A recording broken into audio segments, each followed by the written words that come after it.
Welcome to Comic Book Historians. Today we're going to be talking about Reed Crandall. One cannot attempt to know about the history of comic books without knowing Reed Crandall. Sometimes we get a bit myopic and focus on Marvel and DC and nothing else. Not to say those aren't good comic book companies, because they are, and are backed by two powerful corporations, Disney and Time Warner. The characters are great, and the companies have contracted work from some of the top artists and writers of all time, with two of the most iconic American superheroes, Superman and Spider-Man. However, Reed Crandall mostly worked for companies outside of the big two since the golden age of comic books, and by learning about him, we open ourselves up to a larger bandwidth of comic life beyond Marvel and DC Comics. At this point, we'll go over a brief overview of his life and work, and if you're interested, feel free to buy a biographic book on this incredibly talented and gifted comic book artist and illustrator, and check out some of the books he cartooned or illustrated. Reed Crandall was born in the Midwest in 1917, with tremendous talent, able to draw as young as the age of 3 to 4 years old. He could sculpt realistic figurines out of soap and wood, and later studied illustrations at the Cleveland School of Art. At the age of 19, he made this painting called The Resurrection in 1936, shortly after his father died.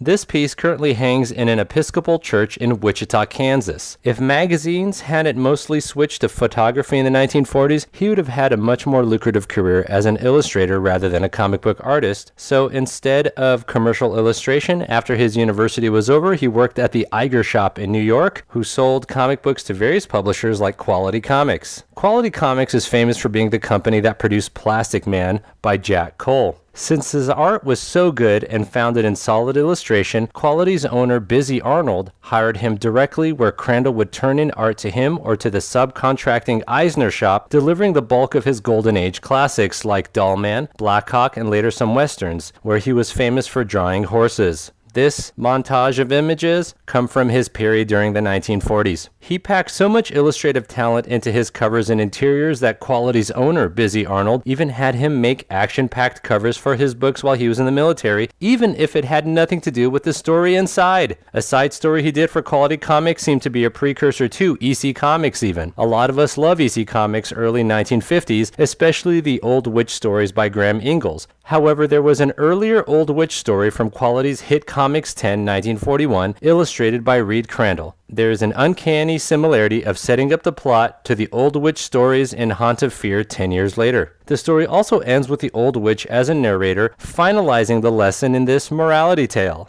Al Feldstein and other writers would utilize this same character and setup for the Haunt of Fear comic books in the early 50s. Crandall also did some side jobs at other places during the Golden Age like Timely as well as Fiction House. In the 1940s, readers and servicemen could always rely on Fiction House comics to provide action and long-legged women. One of their titles, Jungle Comics, provided that and then some, allowing artists to channel their inner Tarzan and make copycat characters, but still showcase beautiful scenery, animal adventure, and human anatomy. Reed Crandall showcased plenty of that in Jungle Comics 42, 1943. This cover, like his others, was so celebrated at Fiction House that Joe Doolin traced Reed's splash page and used it as an outside cover to Jungle Comics 67 in 1945. Quality superheroes were on the decline by the end of the 1940s, so its owner, Busy Arnold, got rid of that genre, including Plastic Man from comics like Police Comics, and making way for Detective Ken Shannon in 1951. They were to go all in for crime comics, which sold better at the time. Crime would form a nice gateway into horror for some of the publishers as the early 1950s was underway, and Reed Crandall made some great covers and interiors during this phase for Quality Comics. Quality's owner, Busy Arnold, and his favored artist, Reed Crandall, would have a falling out, however, and Reed would leave and go to EC Comics and produce comic books for publisher Bill Gaines, working on science fiction, horror, and crime comics. One of them, Carrion Death in 1953, would be depicted in the 1990s Tales from the Crypt TV show on HBO. Like we talked about in our Frederick Wortham episode, the Comics Code would be implemented by most of the comic publishers, which wreaked havoc on established distribution and newsstand relationships, causing a complete neutering of the American visual sequential narrative in comic book form, and causing outside comic books like EC Comics to lose their flair and having to choose less violent genres other than crime and horror. EC Comics would undergo a new direction, and one of the books was called Piracy in 1955 with these beautiful covers by Reed Crandall. Since Reed was a young kid and fascinated in illustration, he had studied Howard Pyle's pirate illustrations from the turn of the 20th century and directly used those for inspiration for these two Piracy covers in 1955. Pyle is one of the great American illustrators, and these painted illustrations are from 1908 and 1905. These EC New Direction books didn't sell well from lack of excitement as well as poor sabotaged distribution, so Gaines gave it one last shot by trying to duplicate the success of transforming Mad Comics into Mad Black and White magazine with his other genres by creating EC Picto-Fiction in 1955 to 1956 to convert his horror, crime and romance and shock comics to the magazines geared toward adults. This was EC Picto-Fiction 1955 through 56, and here are some cover illustrations by Reed Crandall. Take note, these are part of the pioneering of American graphic novels. These lasted only 2 to 3 issues each, however, and they ultimately did not sell well, but leaves us with some incredible art to review years later. Bill Gaines would give up on his EC Comics and devote full force to Mad Magazine, which was super successful, giving Reed Crandall less work which you would have to find elsewhere.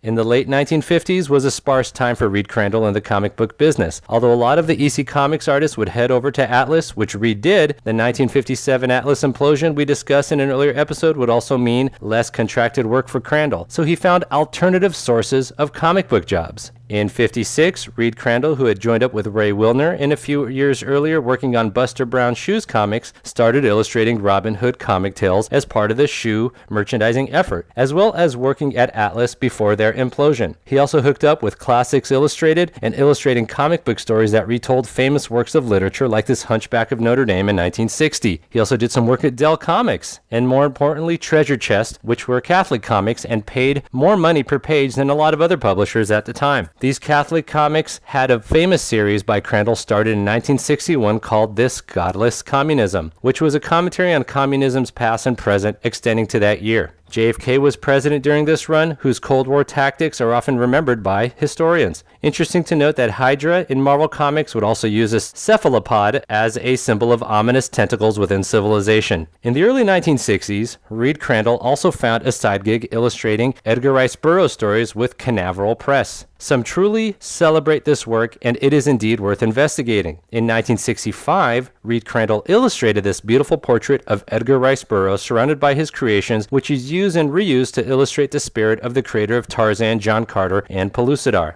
Canaveral Press went out of business, though, and as Reed Crandall's ERB work fizzled out, he continued making comics for Treasure Chest and picked up 2 new accounts for the later 1960s. One with Jim Warren illustrating comics for Creepy and Eerie, as well as Tower Comics with Wally Wood working on the No Man and Dynamo characters in Thunder Agents in 1965. He would also take over Al Williamson on the short-lived Flash Gordon comic book from King Comics in 1967. These comics are absolutely beautiful and demonstrate how talented and varied in genre he was doing horror, science fiction, and superheroes with ease and beauty. That was to end relatively soon after this, however. Reed Crandall had very few contracted works in the 1970s, some random jobs for Warren Comics with artwork that reduced in quality over time, one Marvel work for Creatures on the Loose 13, 1971 even. Treasure Chest stopped buying new material, and he was losing money. He moved in with his family in Wichita, Kansas, worked as a night watchman in a Pizza Hut warehouse. He suffered a stroke in 1973 and couldn't draw anymore, became disabled, and lived in an institution. In 1982, he had a heart attack and died. This would be a sad and brain-damaged final 9 years of his life. His life began with so much talent at an early age, pumping out high quality and quantity over years and decades. That makes living the final 1/7 of his life this way all the more tragic. Be that as it may, studying his work and life is important because by following it, we see a craftsman who was gifted with illustration,